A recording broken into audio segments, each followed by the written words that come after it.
اعوذ باللہ من الشیطان الرجیم بسم اللہ الرحمن الرحیم۔ ناظرین محترم السلام علیکم ورحمۃ اللہ وبرکاتہ۔ میں ہوں آپ کا میزبان محمد رئیس احمد، اور قرآن کریم کی تلاوت، ترجمہ اور تفسیر پر مشتمل یہ نشست جو پیش کی جا رہی ہے پیغام قرآن کے نام سے اور عنوان سے ہم حاضر خدمت ہیں۔ آج ناظرین الحمدللہ سورہ توبہ پارہ نمبر 11 آیت 94 کی تلاوت کی جائے گی۔ 94 آیت کی تلاوت سے آغاز ہوگا، اور ہمارے ساتھ موجود ہے ملک ممتاز و معروف قاری نعمان نعیمی صاحب، جو کہ تلاوت کی سعادت حاصل کریں گے۔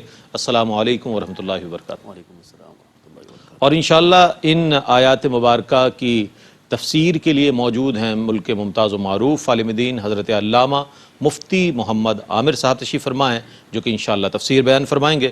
مفتی صاحب السلام علیکم ورحمۃ اللہ وبرکاتہ۔ وعلیکم السلام ورحمۃ اللہ۔ تو آئیے قرآن کریم کی تلاوت کا آغاز فرما رہے ہیں قاری نعمان نعیمی۔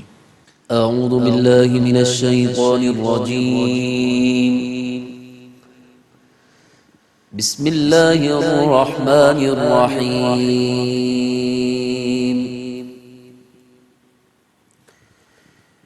يعتذرون إليكم إذا رجعتم إليهم قل لا تعتذروا لن نؤمن لكم قد نبأنا الله من أخباركم وسيرى الله عملكم ورسوله ثم تردون إلى عالم الغيب والشهادة فينبئكم بما كنتم تعملون۔ میں اللہ کی پناہ میں آتا ہوں شیطان مردود سے۔ اللہ ہی کے نام سے شروع کرتا ہوں جو نہایت رحم فرمانے والا بہت مہربان ہے۔ اے مسلمانوں، جب تم ان منافقین کی طرف لوٹ کر جاؤ گے تو وہ تمہارے سامنے بہانے بنائیں گے۔ اے رسول مکرم، آپ کہیے کہ تم بہانے نہ بناؤ، ہم ہرگز تمہاری بات کا یقین نہیں کریں گے۔ اللہ نے ہم کو تمہارے حالات سے مطلع کر دیا ہے، اور اب اللہ اور اس کا رسول تمہارے طرز عمل کو دیکھیں گے، پھر تم اس ذات کی طرف لوٹائے جاؤ گے جو ہر غیب اور ہر ظاہر کو جاننے والا ہے، پس وہ تم کو ان کاموں کی خبر دے گا جو تم کرتے رہے تھے۔ سيحلفون بالله لكم إذا انقلبتم إليهم لتعرضوا عنهم فأعرضوا عنهم إنهم رجس ومأواهم جهنم جزاء بما كانوا يكسبون۔ جب تم ان کی طرف لوٹ کر جاؤ گے تو وہ تمہارے سامنے عن قریب اللہ کی قسمیں کھائیں گے تاکہ تم ان کے جھوٹے بہانوں سے ان سے صرف نظر کرو، پس تم ان کی طرف توجہ نہ کرو، بے شک وہ ناپاک ہیں اور ان کا ٹھکانہ دوزخ ہے، یہ ان کے ان کاموں کی سزا ہے جو وہ کرتے تھے۔ يحلفون لكم لترضوا عنهم فإن ترضوا عنهم فإن الله لا يرضى عن القوم الفاسقين۔ وہ تم کو راضی کرنے کے لیے تمہارے سامنے قسمیں کھائیں گے، پس اگر تم ان سے راضی ہو بھی گئے تو اللہ فاسق لوگوں سے راضی نہیں ہوتا۔ الأعراب أشد كفرا ونفاقا وأجدر ألا يعلموا حدود ما أنزل الله على رسوله والله عليم حكيم۔ مدینے کے گرد رہنے والے دیہاتی کفر اور نفاق میں بہت سخت ہیں، وہ اسی لائق ہیں کہ ان احکام شرعیہ سے جاہل رہیں جو اللہ نے اپنے رسول پر نازل کیے ہیں، اور اللہ بہت علم والا بے حد حکمت والا ہے۔ ومن الأعراب من يتخذ ما ينفق مغرما ويتربص بكم الدوائر عليهم دائرة السوء والله سميع عليم۔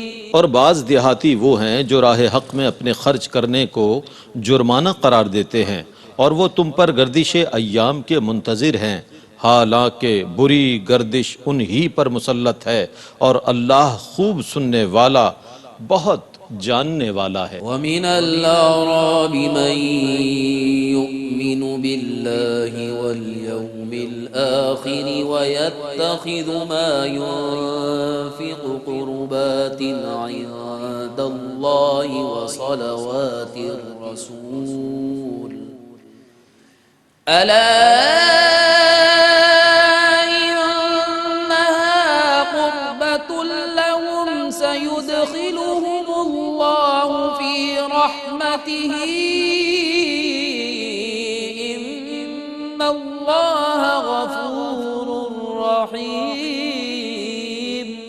اور بعض دیہاتی وہ ہیں جو اللہ پر اور یوم آخرت پر ایمان لاتے ہیں اور اللہ کی راہ میں خرچ کرنے کو اللہ کے نزدیک تقرب کا اور رسول کی نیک دعاؤں کے حصول کا ذریعہ قرار دیتے ہیں۔ سنو، یہ ان کے تقرب کا ذریعہ ہے، اللہ ان قریب ان کو اپنی رحمت میں داخل فرمائے گا، بے شک اللہ بہت بخشنے والا بے حد رحم فرمانے والا ہے۔ والسابقون الأولون من المهاجرين والأنصار والذين اتبعوهم بإحسان رضي الله عنهم ورضوا عنه وأعد لهم جنات تجري تحتها الأنهار خالدين فيها أبدا ذلك الفوز العظيم۔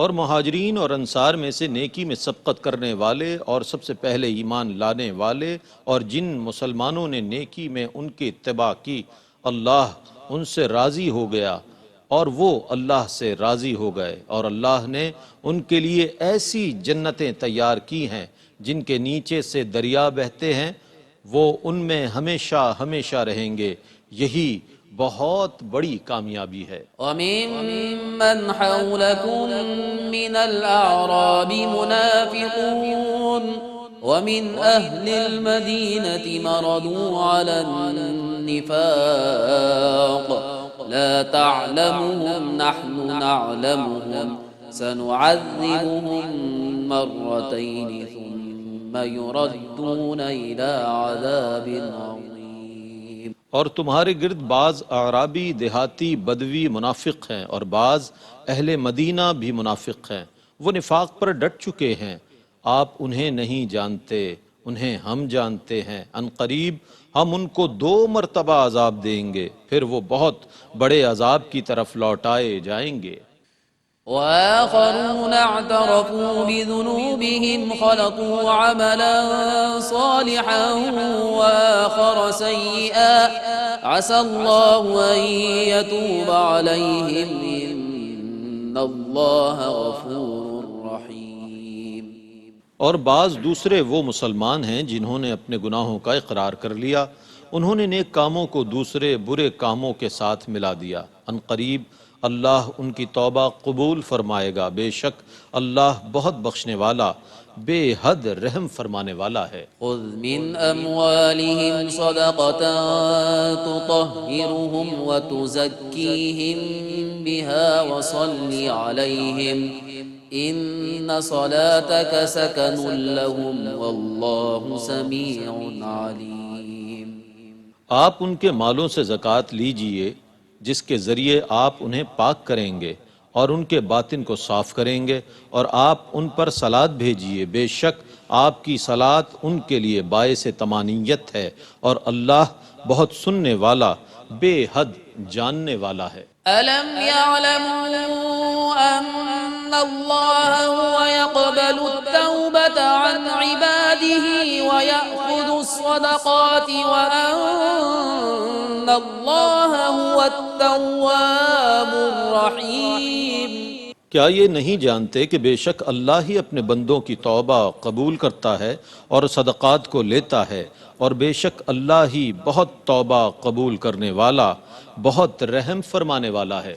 وَقُلِ اعْمَلُوا فَسَيَرَى اللَّهُ عَمَلَكُمْ وَرَسُولُهُ وَالْمُؤْمِنُونَ وَسَتُرَدُّونَ إِلَى عَالِمِ الْغَيْبِ وَالشَّهَادَةِ فَيُنَبِّئُكُم بِمَا كُنتُمْ تَعْمَلُونَ۔ اور آپ کہیے کہ تم عمل کرو، پس عنقریب اللہ تمہارے عمل کو دیکھ لے گا اور مومنین بھی، اور عنقریب تم اس کی طرف لوٹائے جاؤ گے جو ہر غیب اور ہر ظاہر کو جاننے والا ہے، پھر وہ تم کو ان کاموں کی خبر دے گا جن کو تم کرتے رہے تھے۔ وآخرون مرجون لأمر الله إما يعذبهم وإما يتوب عليهم والله عليم حكيم۔ اور بعض دوسرے وہ ہیں جن کو اللہ کا حکم آنے تک مؤخر کیا گیا ہے، یا اللہ ان کو عذاب دے گا یا ان کی توبہ قبول فرما لے گا، اور اللہ بہت علم والا، بے حد حکمت والا ہے۔ والذين اتخذوا مسجدا ضرارا وكفرا وتفريقا بين المؤمنين وإرصادا لمن حارب الله ورسوله من قبل وَلَيَحْلِفُنَّ إِنْ أَرَدْنَا إِلَّا الْحُسْنَى وَاللَّهُ يَشْهَدُ إِنَّهُمْ لَكَاذِبُونَ۔ اور وہ لوگ جنہوں نے ضرر پہنچانے کے لیے مسجد بنائی اور کفر کرنے کے لیے اور مسلمانوں کے درمیان پھوٹ ڈالنے کے لیے اور اس شخص کی کمین گاہ بنانے کے لیے جو پہلے سے ہی اللہ اور اس کے رسول سے جنگ کر رہا ہے، اور وہ ضرور یہ قسمیں کھائیں گے کہ ہم نے صرف بھلائی کا ارادہ کیا ہے، اور اللہ گواہی دیتا ہے کہ بے شک وہ ضرور جھوٹے ہیں۔ لا تقم فيه أبدا لمسجد أسس على التقوى من أول يوم أحق أن تقوم فيه رجال يحبون أن يتطهروا والله يحب المطهرين۔ آپ اس مسجد میں کبھی کھڑے نہ ہوں، البتہ جس مسجد کی بنیاد پہلے روز سے ہی تقوی پر رکھی گئی ہے، وہ اس بات کی زیادہ حقدار ہے کہ آپ اس میں کھڑے ہوں۔ اس میں ایسے مرد ہیں جو خوب پاکیزہ ہونے کو پسند کرتے ہیں، اور اللہ زیادہ پاکیزگی حاصل کرنے والوں کو پسند فرماتا ہے۔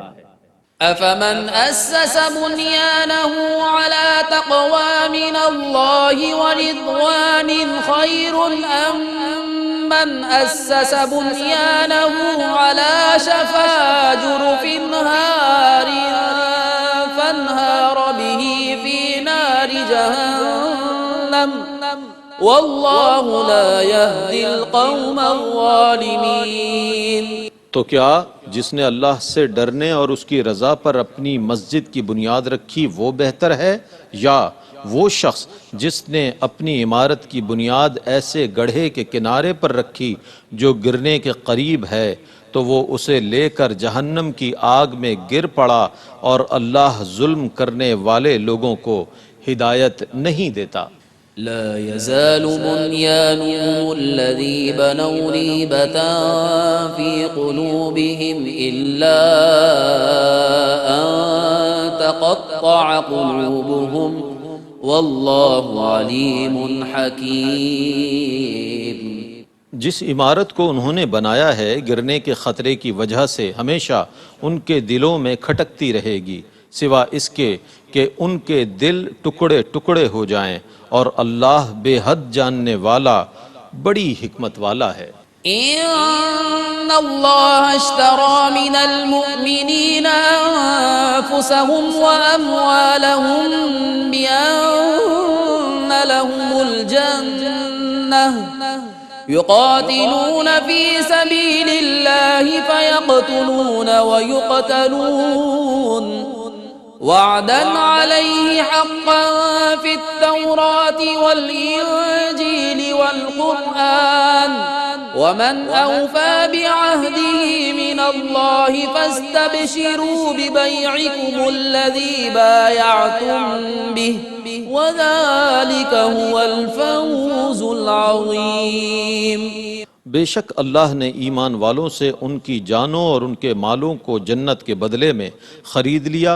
وہ اللہ کی راہ میں جہاد کرتے ہیں پس قتل کرتے ہیں اور قتل کیے جاتے ہیں۔ اس پر اللہ کا سچا وعدہ ہے تورات میں اور انجیل میں اور قرآن میں، اور اللہ سے زیادہ اپنے عہد کو پورا کرنے والا اور کون ہے؟ پس تم اپنی اس بائی کے ساتھ خوش ہو جاؤ جو تم نے بائی کی ہے، اور یہی بہت بڑی کامیابی ہے۔ التائبون العابدون الحامدون السائحون الراكعون الساجدون الآمرون بالمعروف والناهون عن المنكر والحافظون لحدود الله وبشر المؤمنين۔ یہی لوگ ہیں توبہ کرنے والے، عبادت کرنے والے، حمد کرنے والے، روزے رکھنے والے، رکوع کرنے والے، سجدہ کرنے والے، نیکی کا حکم دینے والے اور برائی سے روکنے والے، اور اللہ کی حدود کی حفاظت کرنے والے، اور آپ ایمان والوں کو خوشخبری سنا دیں۔ ما كان للنبي والذين آمنوا أن يستغفروا للمشركين ولو كانوا أولي قربى من بعد ما تبين لهم أنهم أصحاب الجحيم۔ نبی اور ایمان والوں کے لیے یہ جائز نہیں ہے کہ وہ مشرکین کے لیے استغفار کریں، خواہ وہ ان کے قرابت دار ہوں، جبکہ ان پر یہ ظاہر ہو چکا ہے کہ وہ مشرکین دوزخی ہیں۔ وما كان استغفار إبراهيم لأبيه إلا عن موعدة وعدها إياه فلما تبين له أنه عدو لله تبرأ منه إن إبراهيم لأواه حليم۔ اور ابراہیم کا اپنے عرفی باپ کے لیے استغفار کرنا صرف اس وعدے کی وجہ سے تھا جو اس نے ابراہیم سے کیا تھا، اور جب ان پر یہ ظاہر ہو گیا کہ وہ اللہ کا دشمن ہے تو وہ اس سے بیزار ہو گئے۔ بے شک ابراہیم بہت نرم دل اور بہت بردبار تھے۔ وما كان الله ليضل قوما بعد إذ هداهم حتى يبين لهم ما يتقون إن الله بكل شيء عليم۔ اور اللہ کی یہ شان نہیں ہے کہ کسی قوم کو ہدایت دینے کے بعد اس کو گمراہ کر دے، حتیٰ کہ ان کے لیے یہ بیان کر دے کہ انہیں کس چیز سے بچنا چاہیے۔ بے شک اللہ ہر چیز کو جاننے والا ہے۔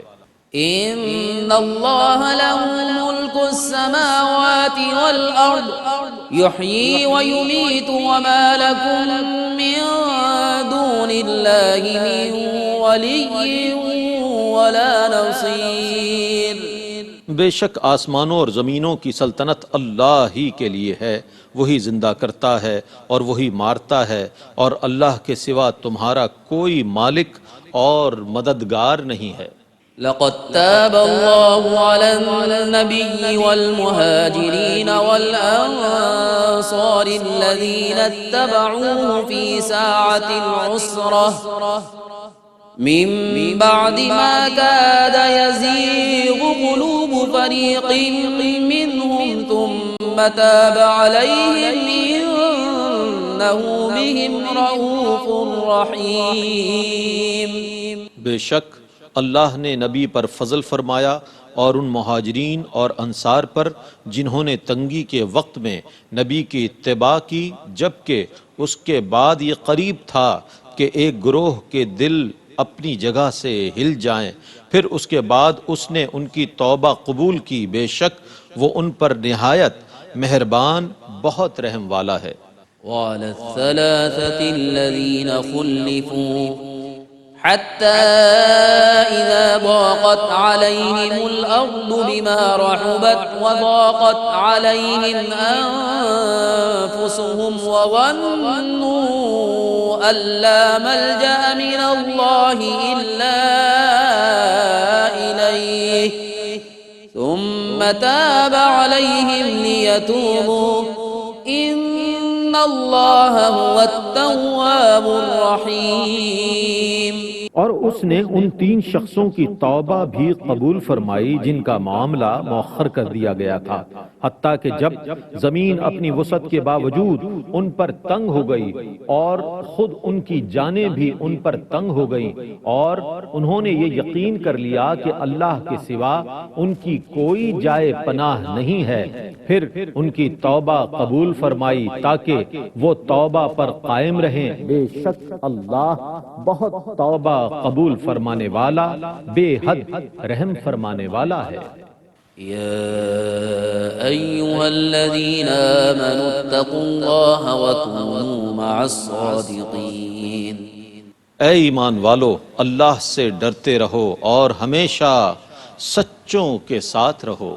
ما كان لأهل المدينة ومن حولهم من الأعراب أن يتخلفوا عن رسول الله ولا يرغبوا بأنفسهم عن نفسه ذلك بأنهم لا يصيبهم ظمأ ولا نصب ولا مخمصة في سبيل الله ولا يطعون موطئا يغيظ الكفار ولا ينالون من عدو نيلا إلا كتب لهم به عمل صالح إن الله لا يضيع أجر المحسنين.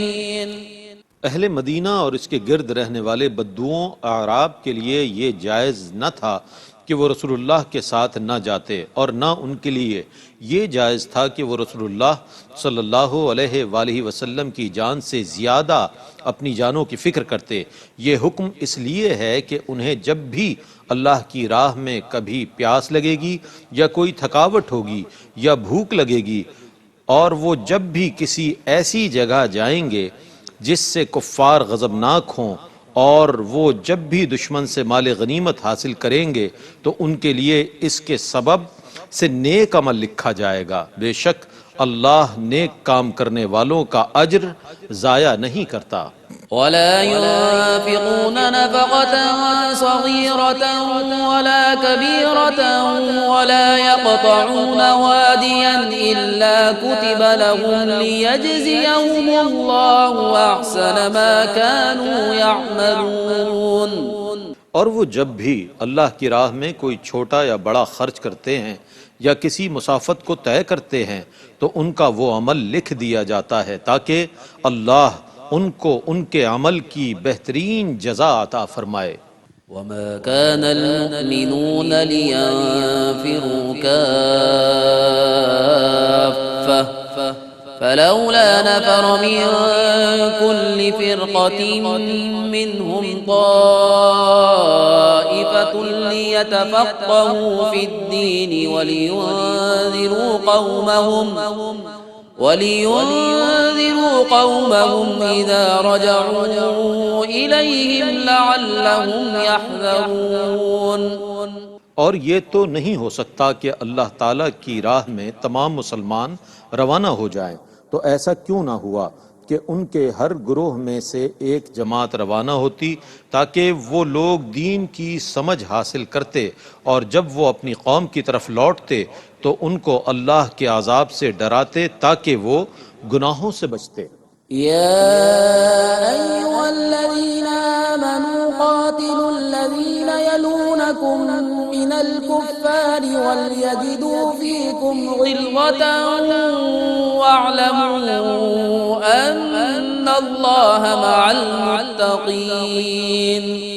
اے ایمان والو، ان کافروں سے جنگ کرو جو تمہارے قریب ہیں، اور چاہیے کہ وہ تمہارے دلوں میں سختی محسوس کریں، اور اچھی طرح یقین رکھو کہ اللہ متقین کے ساتھ ہے. ناظرین گرامی، تلاوت کلام الرحمن اور ترجمہ آپ نے ملاحظہ فرمایا. تفسیر کے لیے میں ملتمس ہوں حضرت علامہ مفتی محمد عامر صاحب سے کہ جو آیات تلاوت کی گئی ہیں ان کی تفسیر بیان فرمائیں. بسم اللہ. بسم اللہ الرحمن الرحیم. یعتذرون 11واں پارہ، پہلا رکوع، سورہ توبہ آیت نمبر 94 سے 99 تک. سورہ توبہ کے آغاز میں 10ویں پارے کے اندر جب تعارف کیا گیا تھا، اس میں آپ نے سنا تھا کہ سورہ توبہ کے مرکزی مضمون میں سے پہلا مضمون تھا مشرکین سے بیزاری. یہی وجہ ہے کہ اس سورت کو سورہ براءت بھی کہا جاتا ہے. اور پھر اس کا دوسرا نام سورہ توبہ ہے، جو اس کے دوسرے مرکزی مضمون کی طرف اشارہ ہے.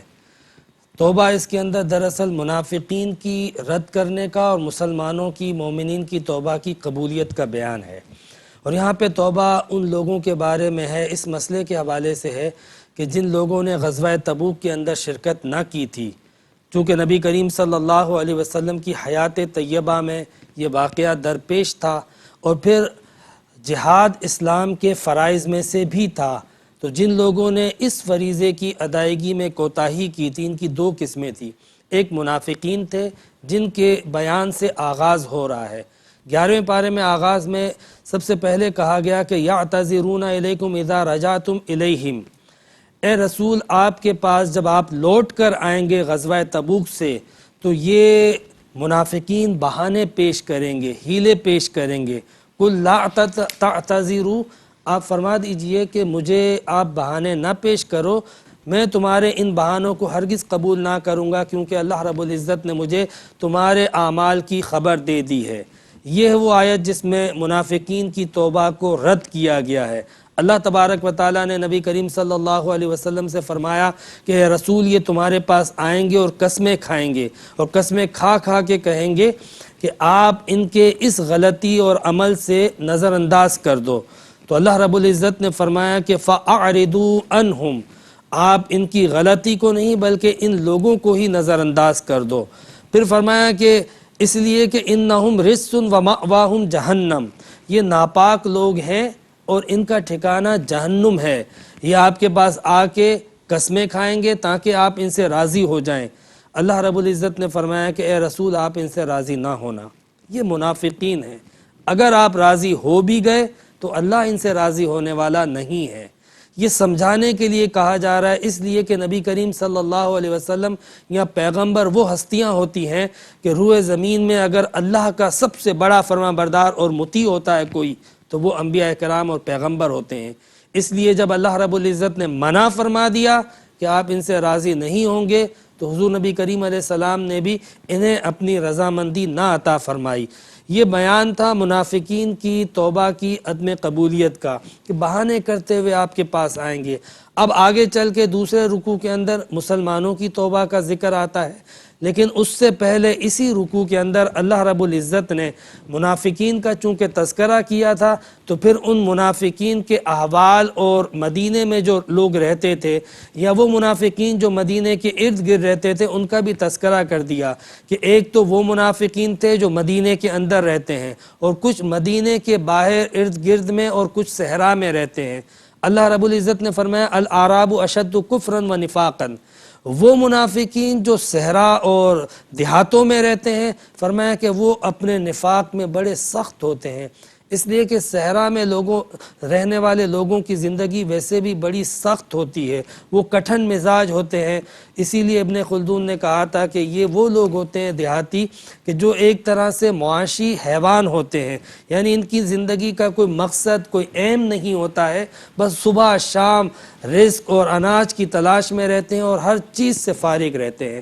اس لیے اللہ رب العزت نے فرمایا کہ یہ لوگ اپنے کفر اور نفاق میں بڑے شدید ہیں، اور اس کے برخلاف وہ منافقین جو مدینے میں رہتے ہیں ان کے معاملے میں تھوڑی سی تبدیلی تھی۔ وہ مسلمانوں کی طرح نماز بھی پڑھتے تھے، زکوٰۃ بھی دیتے تھے، صدقات بھی دیتے تھے، لیکن فرمایا کہ وہ جب صدقہ دیتے تھے تو اس کو تاوان سمجھ کے دیتے تھے، لیکن اس کے برخلاف جو مسلمان تھے وہ جب صدقہ دیتے تھے تو اس کو اللہ کی رضا کا، قرب کا ذریعہ سمجھتے تھے، اور نبی کریم صلی اللہ علیہ وسلم کی محبت اور ان کی دعاؤں کا وسیلہ سمجھتے تھے کہ جب ہم یہ مال اللہ کی اطاعت میں، فرما برداری میں اور اس کے حکم میں خرچ کریں گے تو اللہ کا قرب بھی ملے گا اور نبی کریم صلی اللہ علیہ وسلم کی محبتیں اور رضامندی بھی ملے گی۔ پھر اس کے بعد دوسرے رکوع کا آغاز ہوتا ہے آیت نمبر 100 سے لے کے آیت نمبر 110 تک، 11 آیتیں ہیں دوسرے رکوع کے اندر، اور والسابقون الاولون سے دوسرے رکوع کا آغاز ہوتا ہے 11ویں پارے کا۔ چونکہ اس سے پہلے منافقین کے احوال کا ذکر کیا تو اب یہاں پر مسلمانوں کے ایمانی مدارج کا ذکر کیا کہ کون سے مسلمان ایمان میں بلند درجے پر ہیں، تو یہاں پر بتایا گیا کہ جو سبقت لے جانے والے ہیں۔ ظاہر سی بات ہے کہ جو جتنا جلدی ایمان میں سبقت حاصل کرے گا، جو جتنا جلدی نیکی کے حاصل کرنے میں سبقت حاصل کرے گا، اللہ کی بارگاہ میں وہ اتنا قبول اور منظور ہوتا ہے۔ جس طرح دنیا کی دوڑ میں انسان دنیا کمانے کے لیے فرسٹ آنے کی کوشش کرتے ہیں، تو وہاں پر بھی فرسٹ کم فرسٹ بیسس پر ہر ایک کے درجات ہوتے ہیں۔ یہی وجہ ہے کہ جب صحابہ کرام کے درجات کی بات آئی تو اللہ نے ایک ٹائٹل دے دیا، سابقون الاولون، جو سبقت حاصل کرنے والے ہیں۔ اب اس قاعدے کلیے کے اعتبار سے آپ دیکھیں تبوک کے موقع پر جب یہ بات کہی جا رہی ہے تو جو تبوک میں ایمان لانے والے ہیں ان سے زیادہ سبقت والے کون تھے؟ جو غزوہ موتا میں ایمان لائے۔ پھر غزوہ موتا سے پہلے حنین ہوا تھا تو حنین والے موتا والے پر سبقت لے گئے۔ حنین سے پہلے آپ دیکھیں خیبر ہے، بدر ہے، احد ہے، تو وہ سارے ان پر سبقت لے گئے۔ تو جو جتنا جلدی ایمان لے آیا جس موقع پر، اسی طرح عشرہ مبشرہ کو دیکھ لو، یہ سب سے پہلے ہے۔ خلفائے راشدین کو دیکھ لو، یہ ان سے آگے بڑھ کر ہے۔ تو یہ ایمان کے مدارج ہیں، مہاجرین میں بھی تھے، انصار میں بھی تھے، اور اس میں اسی اعتبار سے مفسرین کے اقوال موجود ہیں۔ پھر اسی طرح انصار کے اندر جو اقوال موجود ہیں، بیعت عقبہ کے اندر جنہوں نے اسلام قبول کیا تھا، پھر بیعت عقبہ ثانیہ کے اندر جنہوں نے ایمان قبول کیا تھا وہ 12 افراد تھے۔ پھر بیعت عقبہ ثالثہ کے اندر جن لوگوں نے ایمان قبول کیا تھا وہ انصار میں سے سابقون الاولون ہیں۔ پھر ہجرت ہوئی تھی، ہجرت کے بعد جب وہاں پر باقاعدہ سلسلہ ہوا تھا تب اہل مدینہ نے ایمان قبول کیا، لیکن بیعت عقبہ میں ان اہل مدینہ نے اسلام قبول کیا تھا، ابھی ہجرت بھی نہ ہوئی تھی۔ فقط حج کے دنوں میں عقبہ کی گھاٹی میں جب نبی کریم علیہ السلام وہاں پر آنے والے لوگوں کو، مکے میں جو لوگ آتے تھے تبلیغ فرمایا کرتے تھے، تو عقبہ کی گھاٹی میں ان لوگوں نے اسلام قبول کیا تھا۔ پھر حضرت مصعب بن عمیر وغیرہ کو تبلیغ اسلام اور ان کی تعلیم کے لیے بھی حضور نے بھیجا تھا۔ بہرحال یہ سابقین تھے، انہوں نے پہلے ایمان قبول کیا، اللہ تعالیٰ نے ان کی مدح فرمائی اور ایک آفاقی اصول دے دیا کہ ان سب میں درجات بے شک ہیں، لیکن جتنے صحابہ ہیں اللہ رب العزت نے فرمایا رضی اللہ عنہم ورضوا عنہ، کہ اللہ تمام صحابہ سے راضی ہے، یعنی صحابی رسول میں کوئی ایسا نہیں ہے کہ جس سے اللہ تعالیٰ ناراض ہو۔ کیا کہنے، سبحان اللہ۔ پھر اسی دوسرے رکوع کے اندر اللہ رب العزت نے ان مسلمانوں کا ذکر کیا کہ جنہوں نے غزوہ تبوک میں شرکت نہ کی اور اپنی غلطی کا اعتراف کیا۔ اچھا، یہاں پر ایک بات میں عرض کر دوں کہ کچھ لوگ تو وہ تھے شرکت نہ کرنے والے جو معذور تھے اور عمر رسیدہ تھے اور بیمار تھے، ان کو تو ویسے ہی استثناء حاصل تھا، اور انہی لوگوں کے بارے میں نبی کریم علیہ السلام نے سفر تبوک کے دوران صحابہ کرام اور مجاہدین سے کہا تھا ان فی المدینۃ اقواما ما سرتم مسیرا ولا قطعتم وادیا الا معکم، کہ مدینے میں ایسے لوگ موجود ہیں کہ تم نے کوئی سفر نہیں کیا ہوگا اور کوئی وادی طے نہیں کی ہوگی، کسی وادی سے تم نہ گزرے ہوگے کہ وہ تمہارے ساتھ تھے۔ صحابہ اکرام نے عرض کی یا رسول اللہ وہ مدینے میں ہیں اور ہمارے ساتھ؟ فرمایا ہاں، اس لیے کہ وہ اپنے جذبے کے تحت اور اپنے دل کے ساتھ تمہارے ساتھ ہیں، یعنی ان کی مجبوری نے انہیں روک کے رکھا تھا، ورنہ جس وقت حضور سفر تبوک پر گئے تھے اس وقت ان کی آنکھوں سے آنسو نکل رہے تھے۔ ظاہر سی بات ہے کہ یہ تبوک کا سفر ایک کٹھن سفر تھا، اور اس سے پہلے جتنے مارکے ہوئے تھے وہ سارے سرزمین عرب پہ ہوئے تھے۔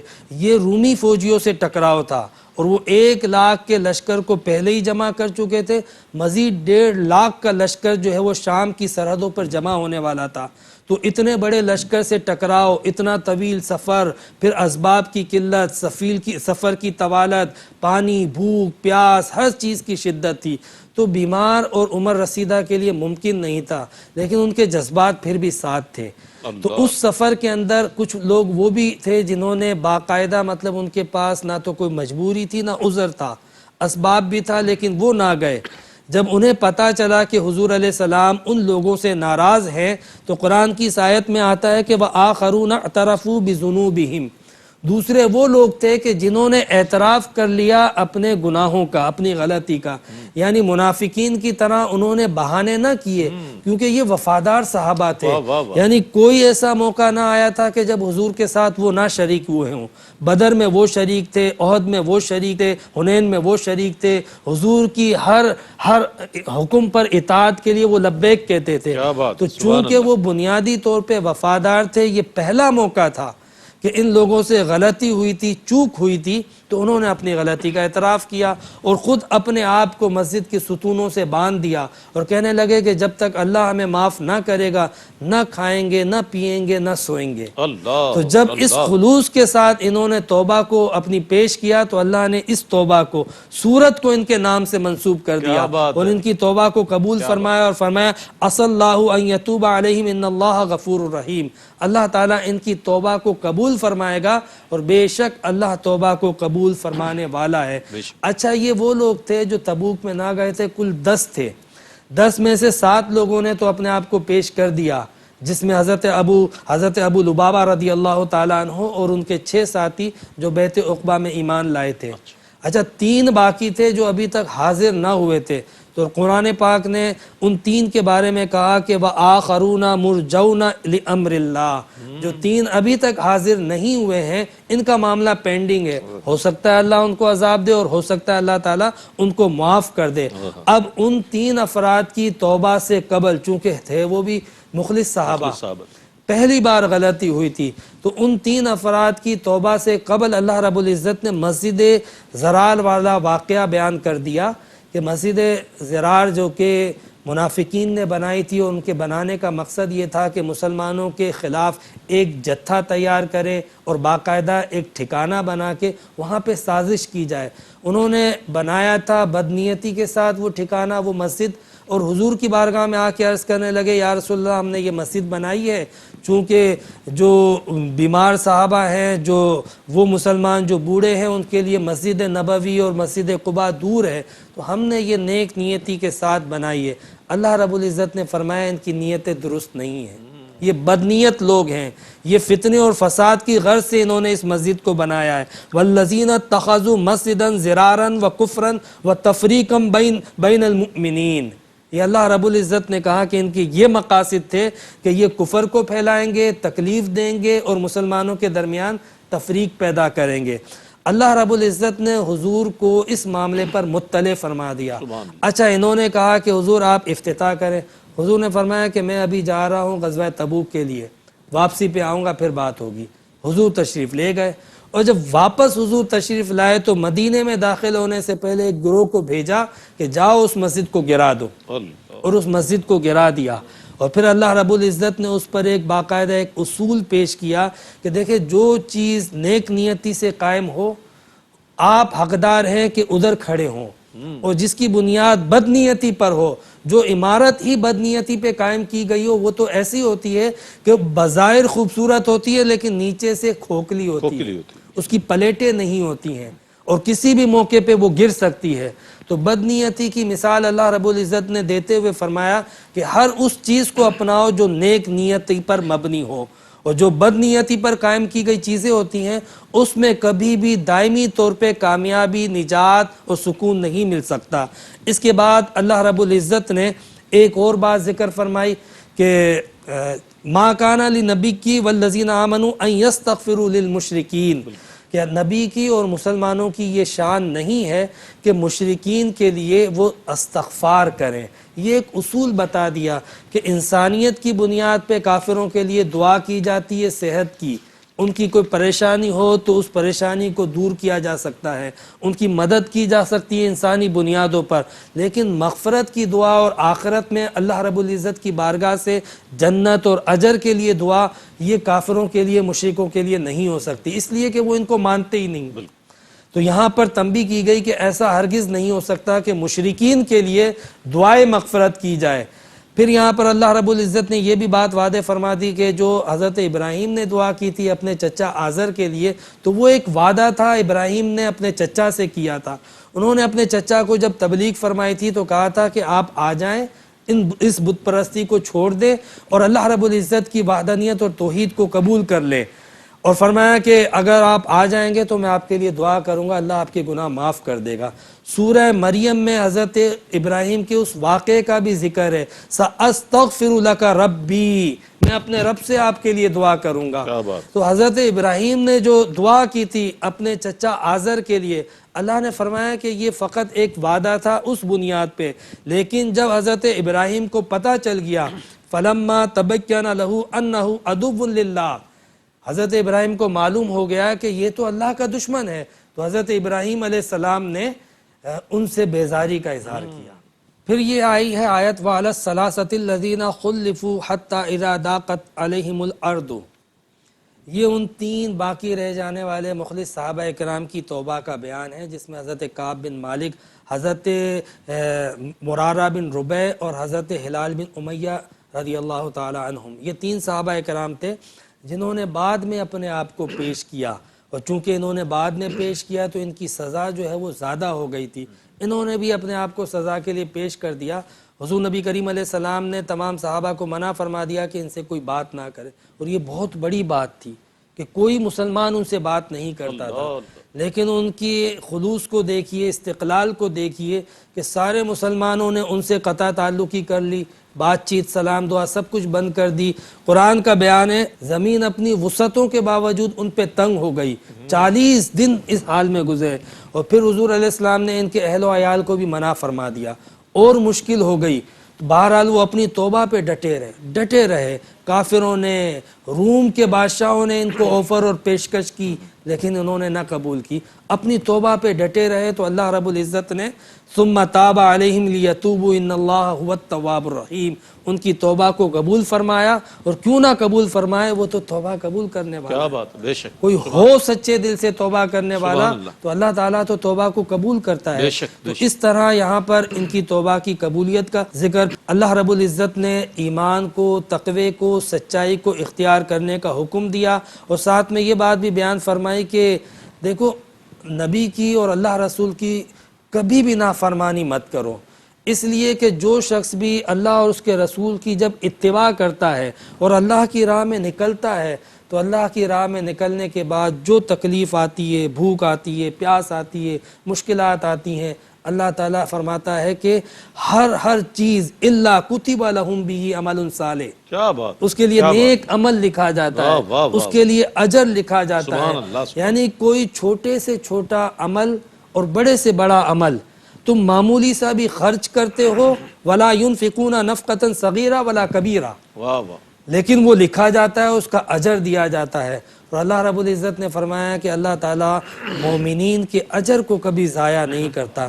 یعنی بندہ جو بھی نیکی کرتا ہے یہ ذہن میں رکھ لے کہ نیکی کبھی رائے گا نہیں جاتی.